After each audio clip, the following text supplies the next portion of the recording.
You're listening to the AfterBuzz TV network, now the largest new media platform on the web, and your number one source for after-show entertainment.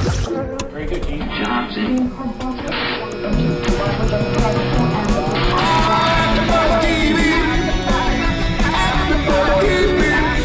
The AfterBuzz Studios in Los Angeles, California. Presented by Maria Menounos and streaming live thanks to Akamai Technologies. This is AfterBuzz TV's Preachers of L.A. After Show. We'll break down tonight's episode and get you all the latest news and gossip. And now, another post-game wrap-up show for your favorite TV show. It's AfterBuzz TV's Preachers of L.A. After Show. Oh, it's our jam. It's our jam, everybody. Turn up for Jesus. I'm a hero. Why y'all just gonna let me sing by myself? In the mirror. There you go, Tick. That's what I'm talking about. Welcome to AfterBuzz's recap of Preachers of L.A. I am your host, Megan Thomas, and today co-hosted with me is two beautiful ladies. Who are you? I'm Fallon Mercedes. You can find me on Twitter and Instagram at FitWithFallon. And I am Tiffany Williams. You can find me on my blog at latransplant.com. And that has nothing to do with leukemia. It has nothing to do with transplants. Yes. It means moving to LA. I know. I was like, do you have cancer? I'm sorry. Like, when I first moved here, that's what they would say. Oh, you're a transplant. I'm like, what? What? No, I'm not on that list. We are all transplants. We are the city all, of transplants. Yes. So we are here to discuss episode 7, Mending Hearts, which I want to get y'all's initial reaction for this episode. One sentence. Sex. Oh, okay. One word. All right. Amaze balls. I want to say bored. What? I was bored. This was, to me, I felt like this was a filler episode. I and was this just about to say that. was the most boring episode. Yes, there was a couple, like there's a fire, during the Bachelorette party. Okay, cool. But I was bored. I think there was some stage drama that happened in this one, but I still feel like each episode keeps getting better. Okay, I will agree with you, but I will still say this episode was boring. I'm sorry. I think this episode was needed. I feel like there were things that needed to be said and to come out. Obviously, Dietrich had to tell his parents that he secretly got married. That was important. We see Jones have to have the talk with his doctor and then with Loretta. Those things were necessary. Right. So, it was a little boring. I'll admit, I agree with you. But I think in order to get to the finale, which is next episode, which I already know it's going to be big. It's the finale. Right. And I think this had to take place in order for next week to be a great finale. I agree with you. I will agree with you. I still was bored. Just saying. Okay, so let's talk about Dietrich and Dominique. In this episode, we see that Dietrich has to tell his parents about the elephant in the room, which is that they've gotten married. My question is this. Why didn't you tell him earlier that you eloped? Why is that a bad thing? I don't understand either. Like, you're going to wait to dinner this whole week that they've come here for your wedding to break this huge news to them when you could have told them a long time ago. I mean, what are they going to say? No, you get a divorce and you get married at your wedding. Yeah, but I could tell that his parents play a huge part in his life, and he was afraid. I would be afraid too if Bishop was my dad. Yeah, I think we all know that Dietrich's the prima donna on the show. He is dramatic, and he wanted to bring some drama, and that was his way of bringing drama. Hey, I'm going to surprise my family and tell them we eloped before the wedding. Dun, dun, dun, dun. And it was so, non-dramatic, because his mom was like, oh, okay, that's good. We're happy for you. It's a good thing. Yeah, I think Dietrich really wanted a different response. Right. I don't think his wife did. I think she was just like, okay, let me feed the baby and act like I'm not paying attention. I can't hear what's going on. I just played along with it. Right. And so we get to see a little bit about the relationship that not only Dietrich has with his parents, but also what Dominique has with his mom. And I will say, I felt bad for her when they were discussing her initial meeting with Dietrich's mom. And okay, Dietrich's mom probably reacted how any mother would react. My son he's kind of got a little celebrity, status. And then he moves to a new city. He's not even completely divorced. This woman who I don't even know is now pregnant by him. I don't know where she came from. She might be a gold digger. So I get where his mother was coming from trying to protect him, but I do think that it was a little bit much. And you can see that Dominique, even before the apology, was still hurt. Oh, yeah. I feel so bad for her. I can just imagine being in her shoes. You know, here you are pregnant with your first child. You know, you should be supported and loved, if anything. And she said, she was like, I felt like I was shunned. It was kind of like, okay, go and hide because what you guys did, you got pregnant out of wedlock. That's not acceptable. And I know for Dietrich, she said it before, he got to live his life. He's not walking around with a big belly. He gets to still, you know, put his skeletons in the closet and nobody knows, but here she is with a big belly and everybody obviously is going to know. It was even to the point where she stopped going to her church. She said earlier, you know, she stopped going to Bishop Jones' church because she got pregnant out of wedlock. So I feel like that she didn't have the support of his mom, who is a mom herself. Right. I feel like I don't agree with that. I like the fact that she apologized, but it took till the baby was 2 years old for you to sit down and apologize to your soon-to-be daughter-in-law? Yeah, I will say that. I guess the whole situation is kind of questionable. I don't feel sorry for Dominique. Just looking at her and the way she carries herself around the other women like she's a little girl. And I was hoping at some point during that whole conversation at dinner that she would say something. Wait, please elaborate. How did she carry? Well, because she's not very vocal. She doesn't come off as very confident or sure of herself. And Dietrich is like out trying to explain the situation. And like you said, she's trying to feed the baby to avoid even having anything to do with that. But she did say, in her defense, she did say she was intimidated by his parents because you do have these two, you know, in the Christian world, I guess they're powerhouses, you know, they're well known. His dad has been preaching for a long time. So for her to be coming up in the Christian quote unquote world, she feels very intimidated by these people who made her basically feel like nothing, you know, when she probably was already feeling hard on herself. Like, man, you know, who really wants to get pregnant out of wedlock unless you're like a gold digger? No, she says that, like, nobody really wants that. So I think she was beating herself up. And then you have these people who are quote unquote spiritual powerhouses that are looking down on you. So that can be a little intimidating. I will say that in her defense. Don't be scared, girl. But to me, I didn't see her coming off as a little girl and not defending herself. I feel like it was more of Dietrich's responsibility. Right. It was totally his parents. Right. He needed to come out. She has a great relationship with Faye. Faye already knew. She was part of it. Right. So for her to come out and really be involved in the conversation when it's obvious that her mother doesn't even have his mother doesn't have a relationship with her, much of one. So to me, it didn't make sense for her to come out and be like, yeah, me and your son got married. I felt like it was more of his responsibility. It was definitely his responsibility to introduce her into the picture sooner, but at the same time, like, you guys are at dinner, you kind of have to, you know, when you do have these powerhouses sitting across the table from you, you still have to make your presence known. And I feel like we saw that towards the end, where she kind of found a voice. But I think she, out of respect for her husband, I think that's why she's taken that backseat, because that's his mother. I honestly feel like it was his responsibility to tell his mother, Mom, Absolutely. this is not a gold digger. This is actually a woman I love. I know the situation seems a little bleak. And I'm surprised Dietrich didn't voice up to him earlier when she was feeling that way. Right.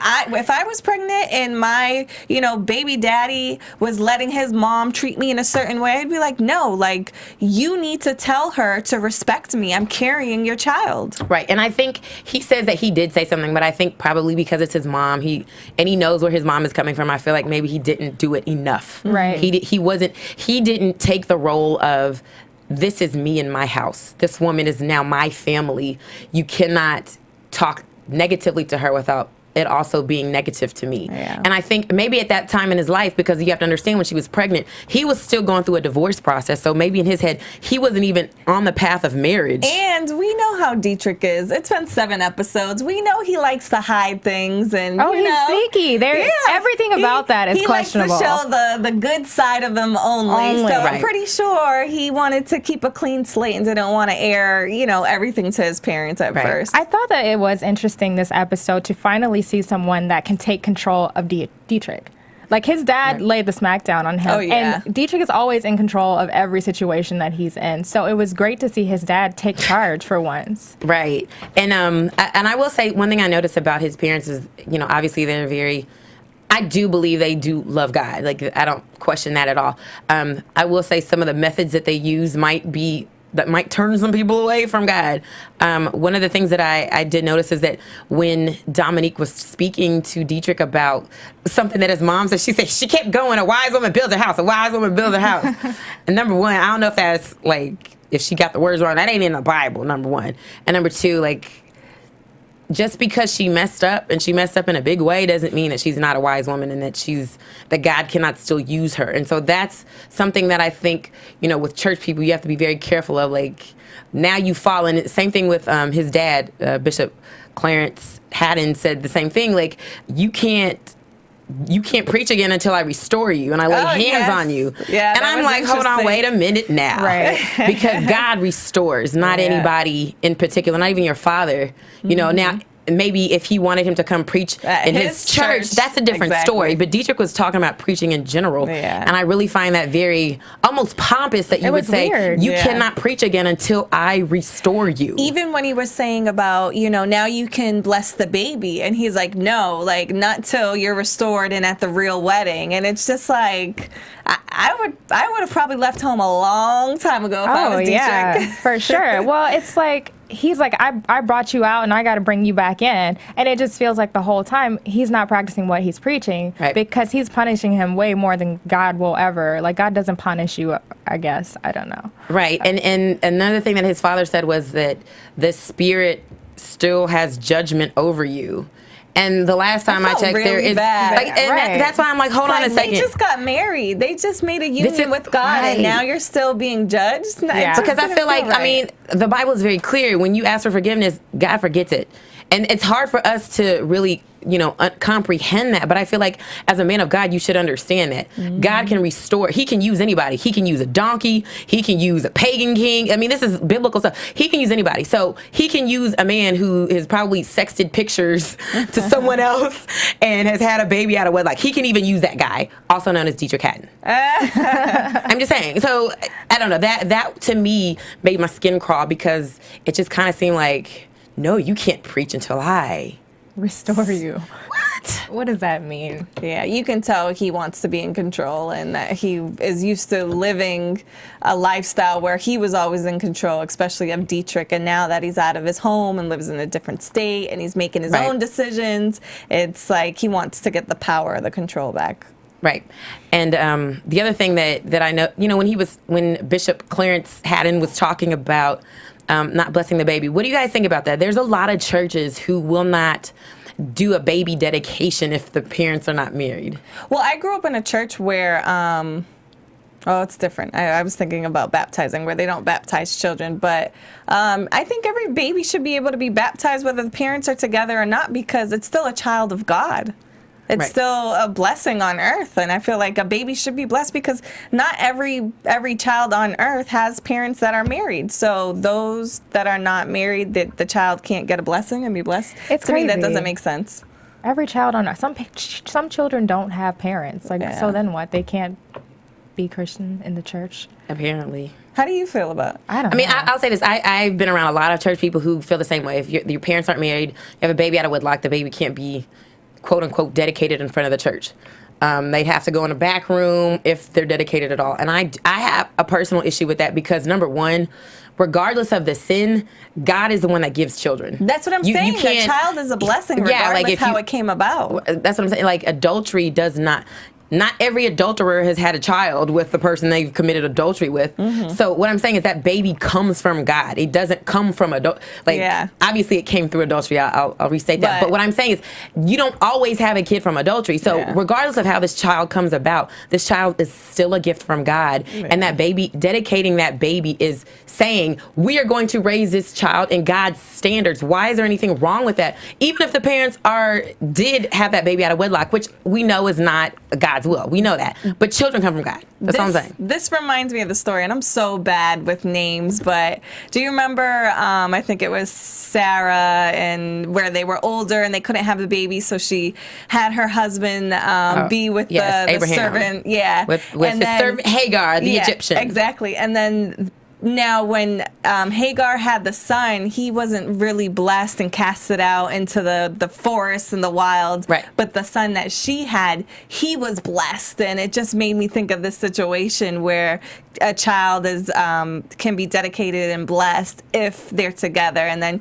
you just feel bad for Hagar's son, the one that's just running around But here's the thing about that. Even though Hagar's son was born, I mean, I don't know if I guess adultery, but his wife said, have sex with my slave. It's still adultery. Yeah. So the point is, when they had the baby, even when they were cast out, and she was like, I'm just going to die. We're in the wilderness. My child is starving. I am too.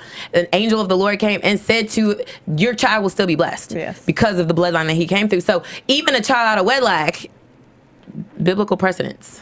Just saying. I don't know. Okay, so then there's that portion. And then we also see later that Dietrich's mother apologizes to Dominic. And that was really sweet, I think. And I'm glad she did that because I feel like they probably couldn't move on until they did that. And I think it was sincere. Yeah. And I think as she saw time passing and she realized, oh, they're still together. Oh, she's a good mom. Oh, she's probably not money hungry. Oh, Right. she loves my son. Oh, I feel real bad for what I did to this woman. I can't imagine how she must have felt. So to me, the apology seems sincere, and I think Dominique forgave her. I think sometimes it takes time to fully forgive and let go, but I think she was probably happy that, okay, now we can move on and have this wedding and really celebrate. I think it was sincere, but I think the parents, their whole place in this episode was made for TV. Like, Right. Really? They were very conscious of them being on TV, so I don't think any sparks are going to fly either way. Like, they're very conscious individuals. They have reputations to uphold. So, of course, everything's going to be all good for the show. I don't know. Look at Fallon. Why are you there smiling, Fallon? You don't agree? No, It felt sincere. yeah, it could be that, but to me, it felt sincere. Right. But Yeah. maybe. I mean, I thought it was sincere. I felt Yeah. like, Dominique, she kind of her demeanor shifted a little. You could see she got a little more comfortable after it. That's why I felt like it was sincere. And I will also note this. She had on a tight shirt in that scene. Did y'all see the pudge? Twice. She had on two But tight shirts that didn't look like a episode. pregnancy pudge. That I looked like know. I'm fat and I had a baby. I had a baby, and I'm a little self-conscious. That's why I cover up sometimes. Nope. You still think it's a pregnancy pudge? Yes. I didn't That think so. wasn't, because your stomach when There you're were- pregnant, it's like It's harder. Right, it's harder. But that was literally There were some rolls in that. It was. Sorry, Dominique. We love you. We but love you, but we are monitoring that baby bump or I don't think that didn't look like a baby bump. I think when you are shooting scenes and you're shooting episodes, things are always out of order. And Oh, that's true. I've seen other scenes where things looked bigger, and I think every woman's pregnancy is different. Some come from the bottom, some come from the top, and I just feel like every scene she's covering. I over was her shocked stomach. that she let us see her stomach, though. We haven't seen her stomach all season. Right. I don't know. I don't think it was a pregnancy, but I sure was like, oh, I see it. I know. It looks like a roll though. Okay, and so she also has a what you call it? A bachelorette party Yep.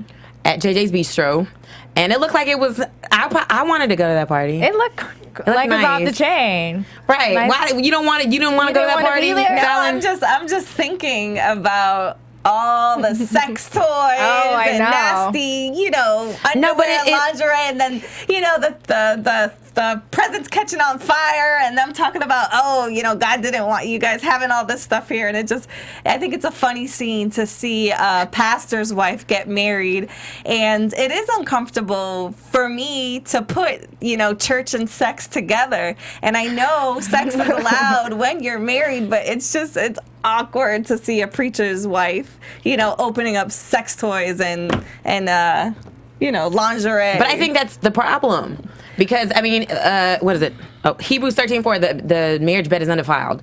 Which that means that it's not, sex is pure and clean and needed. But I think that's the problem with the church, because people are so taboo. That's why there's so many people. And I feel like the divorce rate in church is probably higher. That's why than like the norm, because you see so many women in church, right? Like 90% women. And you don't see a lot of men. And I think it's because there's a lot of people who have messed up marriages, probably because some of them are afraid of the sex topic, as we see when she's sitting with Dominique's sitting with Myeisha and Lavette and Christy, and even Myeisha's like, she doesn't even say the word sex. And this is what I did not get. Okay, everybody has a position on the show, and the Chaneys are the sexy Chaneys. But then all of a sudden, Myeisha can't even say sex. Yeah. To me, that did not add up. And as these episodes unroll, to me, she seems more uptight and prudish, for sure. Yeah. So to me, they're gonna have to find they're gonna have to rebrand themselves for the second season, because sexy Chaneys are not it if you can't say the word sex. Right. And no, go ahead, Tiffany. You were going to say something? No, I was going to talk about the bridal shower. It made me uncomfortable for other reasons, because I felt like she was being deceptive the whole time. Like, she was saying things like, I can't wait to get married and stuff like that. I feel like she's lying to everyone. I know that you're married. All these people don't. Yeah, I just felt uncomfortable. I felt uncomfortable about all the sex, and then everybody not knowing what's going on, and I don't know. I wasn't uncomfortable, but I thought it was funny with the little penis catching on fire or whatever. I thought that was hilarious. No, it's like, God doesn't want us to have, it was the sex toys. I'm like, no, God wanted you to have them sex toys, but he wants you to have them after you're married. Right. After you're married. But I liked it. I wanted to be there. I thought it was, because it seemed like a classy, not like a raunchy bachelorette party, but it was still a bachelorette party, you know? Mm-hmm. Yeah. She had gummy underwear and stuff, which I was like, is that even good to eat? Like, I don't know. Anyway, of course, and then we were mentioning how she went to lunch with the other pastors' wives, and I was floored because Lady Lavette is, as she says, a lady in the streets and a freak in the sheets. What? That's how they've been married 31 years, though. Yeah. You know, I didn't need to know that about her, though. I don't want to know that she likes to do it everywhere. That's TMI. I love that. I love that. That's TMI. It is a little TMI, but I think it's cute because I feel like they just really love each other. And I think when you're married, you know, sex does come with love, and it's a way to express yourself. And I think it's cute that even when you're old and you know you're in the church, you still want to please each other in fun and exciting ways. I love that about her because I feel like that's real and that's honest. And you know, even when Dietrich a few episodes ago, when Dietrich was talking to Bishop Gibson, he's like, sometimes I don't need church advice. I need real life advice that has nothing to do with the church. And saying something like that, like, you have sex with your husband everywhere. I like to have it everywhere. Really in the Bible, but that is real advice for a marriage. Like, the frequency, that's what Myeisha says. The frequency to do it. Yeah. Can't say the word sex. It's in the Bible somewhere that, you know, you're supposed to please your husband, your husband's supposed to please you. So I think that comes with it. You know, the frequency in different places and spicing it up. But that's what I'm saying, is being specific about that, because we know that when you're married, your body is one with your significant other, but what does that mean? Frequency, having sex everywhere, you know. And Christy says that sometimes Jay doesn't know that he's not 17 anymore, which means they do it all the time too. That, I just love this conversation because it's a real conversation with women who are married. I wonder if they feel guilty. I know Myeisha probably does, just because she's prudish, but like, you know, if they're doing it in a certain place that maybe they can get caught, and you know, I wonder if Lady Lavette feels, you know, or apparently she apparently don't. Not. Right? Apparently she does not. That's her norm. Let yes be a part of your spirit, ladies.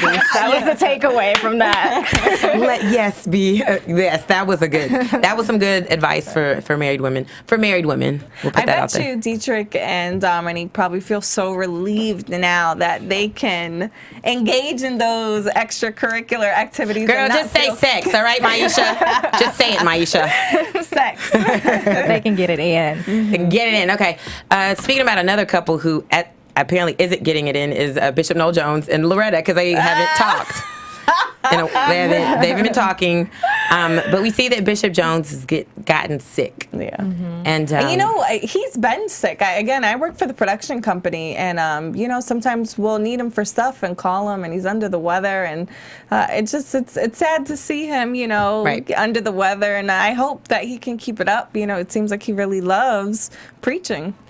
I agree with you, but I think that there's, even God rested, Yeah. Right. And I feel like that is an example. You should rest. He said with the doctor that his schedule is literally preach on Sunday, fly out Monday, Tuesday, come back on Wednesday, fly out again Thursday, Friday, come back Saturday, and then do it all over again. That's crazy, especially at his age. You got to slow down. Smell the roses while you still got some time. And, as his driver, Bryant, says, spend some time with Loretta. So do you think that him spending, him realizing how much he needs Loretta is a good thing? I feel like this is so produced. We started the scene with the driver saying you need a lady in your life. Right. Now the doctor's saying that he needs a lady. Like, what doctor gives dating advice, for one thing? And then he comes crawling back to her, leading with, I'm sick. I like you back in my life. Like, I don't know. But I'll tell you, I know a lot of men, they don't realize the worth of the woman they're with or appreciate the woman they're with until they get sick. Oh, yeah. Or until, something happens and they're like, oh, just kidding, come back. Right. I want you back. So to me, I think that's believable. I think it didn't seem natural when he was talking to her. I think he's so uncomfortable. Yeah, exactly. Oh, yeah. I think it was maybe hard for him to admit he wanted her back in his life, but I do believe it was sincere. We've seen before, he cut her off, that he was like, I can't go a day without Loretta. I haven't done that in years. So obviously they are that close. Yeah, I don't know. I agree with her when she says you can ask better than that. Yeah. And I would say this. I think Loretta needs to, if she's going to agree to be back together with him, she needs to lay down the law and say, this is what I need from you. Yeah. Because her question to him was, to me, incorrect. What do you have to offer? Loretta, you know what he has to offer. But what you need to do now is set the standards and say, this is what I need from you. But if you're not willing to do this, I cannot be back in your life. You don't think she's made it clear that she wants him to marry her? I think so. After 15 years, she's because she dropped ain't the said, you need to M-bomb marry me. so many times to him. Okay, but so that's a problem to me. You shouldn't have to say that to a man. If a man wants to marry you, he will marry you. So what do you think about her saying, I need time to think about it? I agree with her on that. She should say that. Totally, because she has pursued him so hard for so long. And I do agree with what the Bible says about having a man find his wife. So now she has to turn the tables on him to make him work for it. And I think she should say, look, am I getting back into your life as a friend as I've been for the past 16 years so we can be friends again for another 16?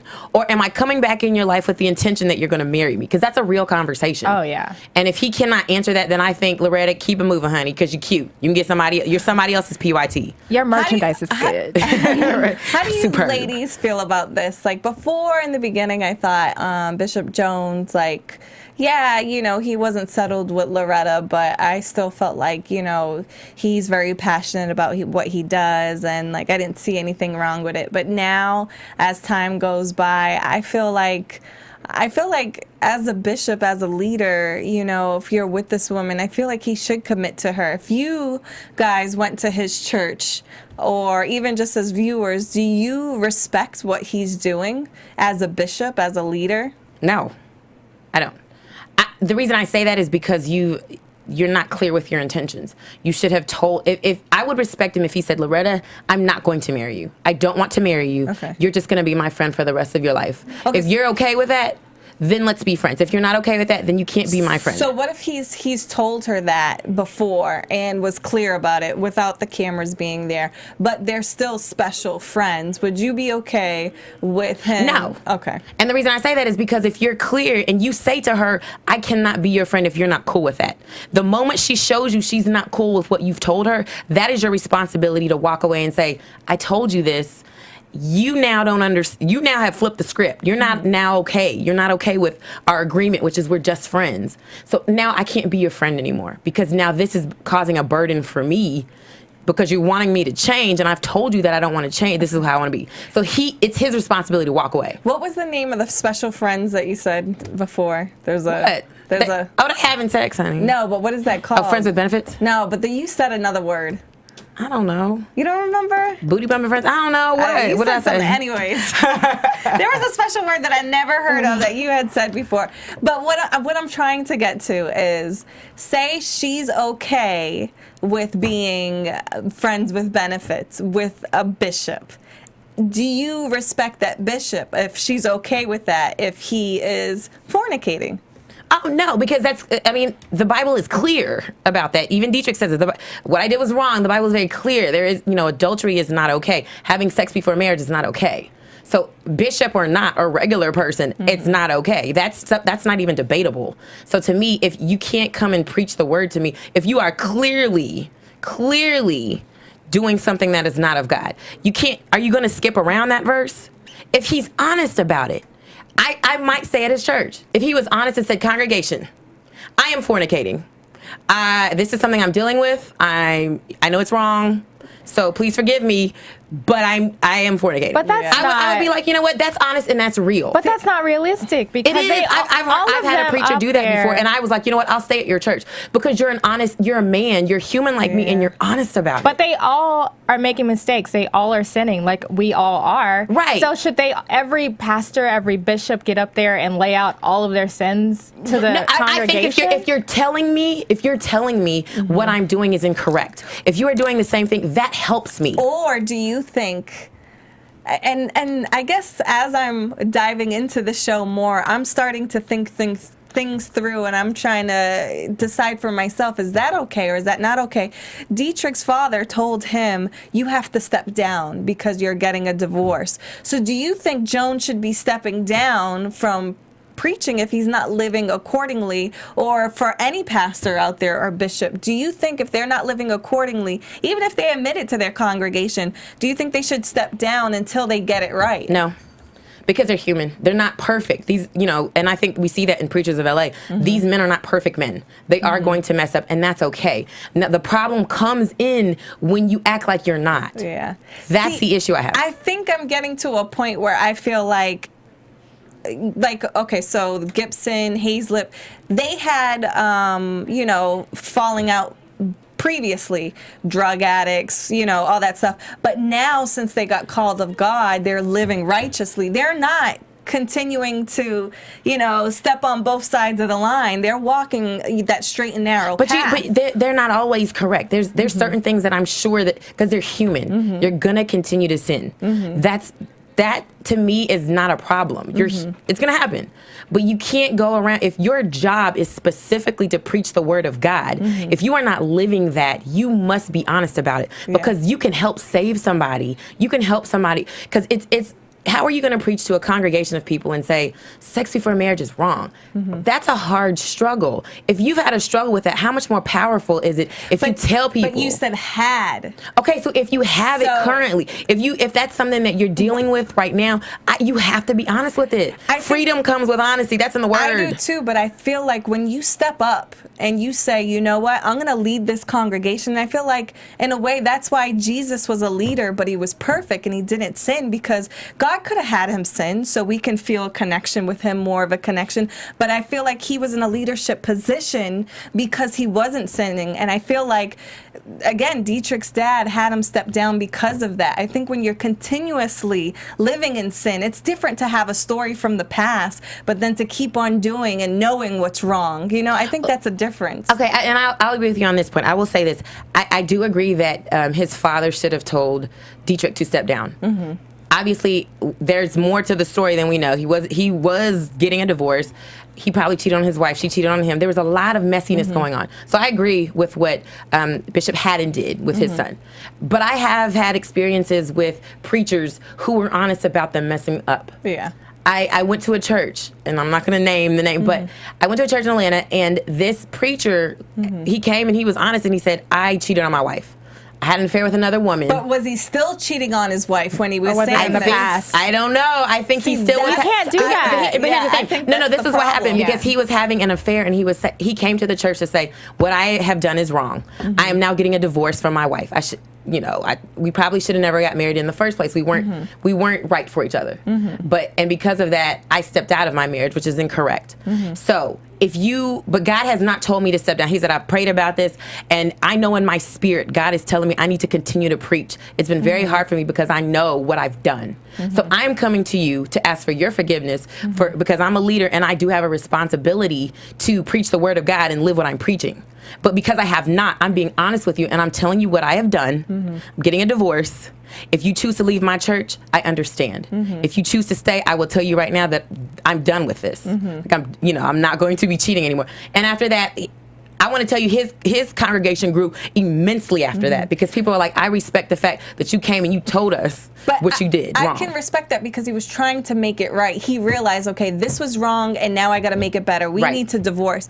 But if he came to you and said, I'm cheating on my wife, and he keeps on cheating, and he's still cheating, I think that's the issue. No, I'm with you too. Yeah. Like I wouldn't go there, because that's not being. That's where I'm coming with the Jones, Bishop Jones, and I love him, but we know what he's doing, and I'm just trying to decipher.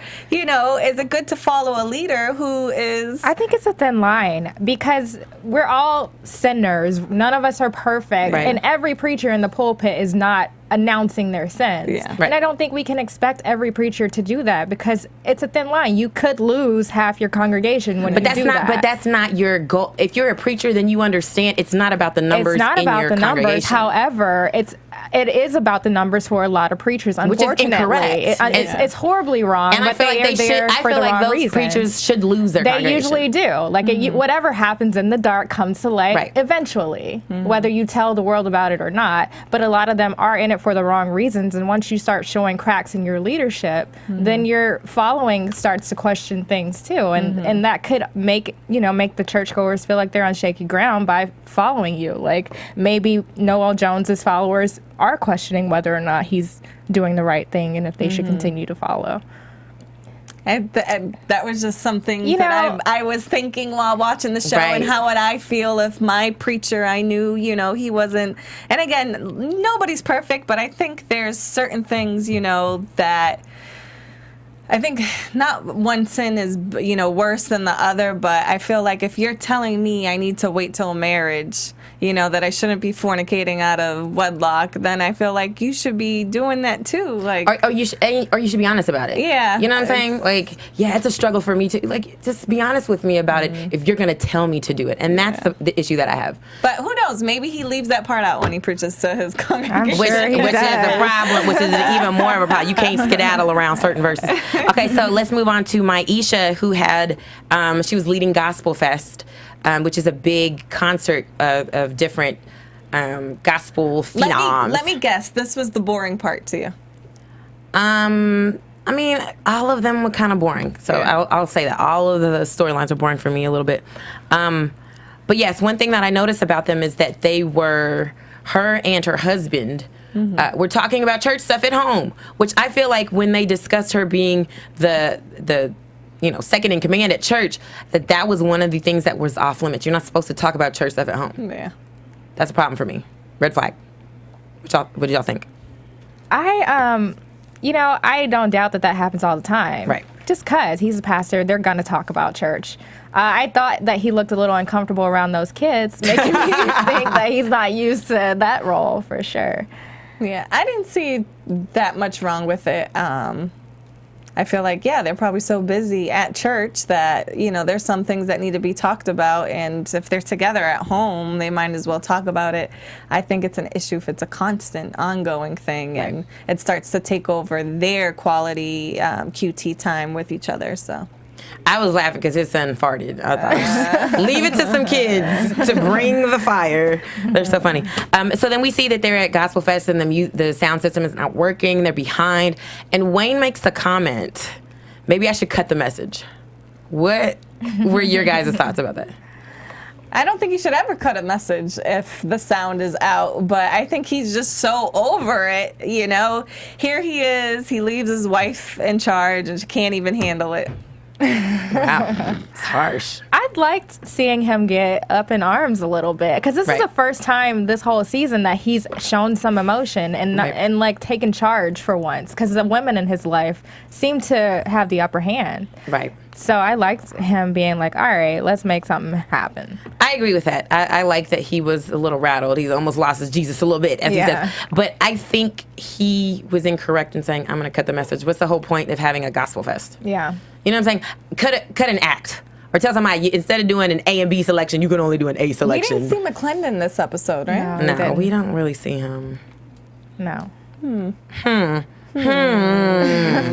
So, yeah, we see Myeisha as a praise and worship leader. So we finally see her in action, and she's singing, and she does a Jesus twerk. What did you guys think about her? For Jesus. What did you think about her performance? We had a little leg kick going. I was like, Myeisha, love you to death, but we will invest in some dance lessons for you. That Jesus twerk. And I know she was in heels too, so I was like, let me give it to her. But she was just doing the most. Like, you're trying to lead the fest, then you're singing in it, and then you're trying to Jesus twerk in your heels, and I'm just, oh, no.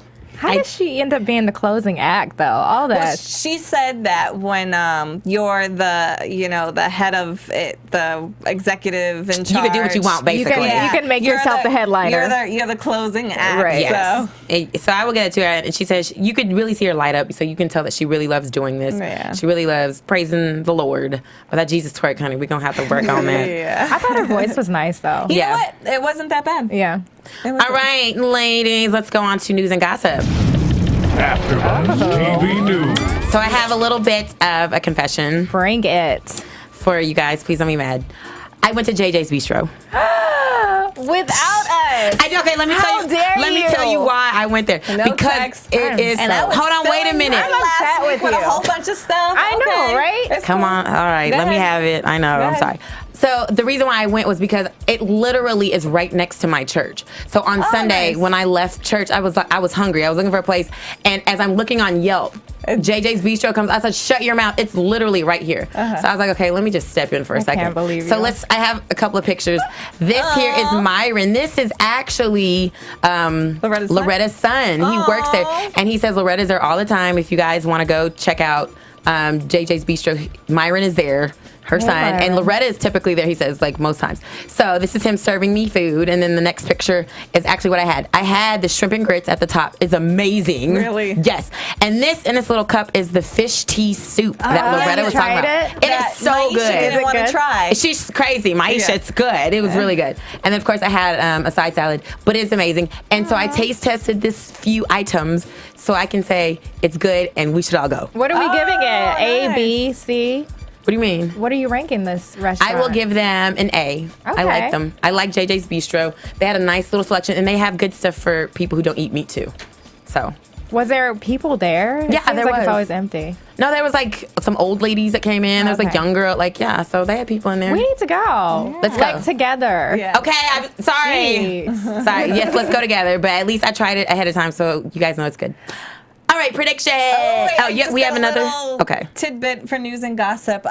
Cameron, he took to his Twitter and announced that there was a mistake in the 6th episode. There was a chyron, a lower third, that said that he was the son of Bishop McClendon and Priscilla.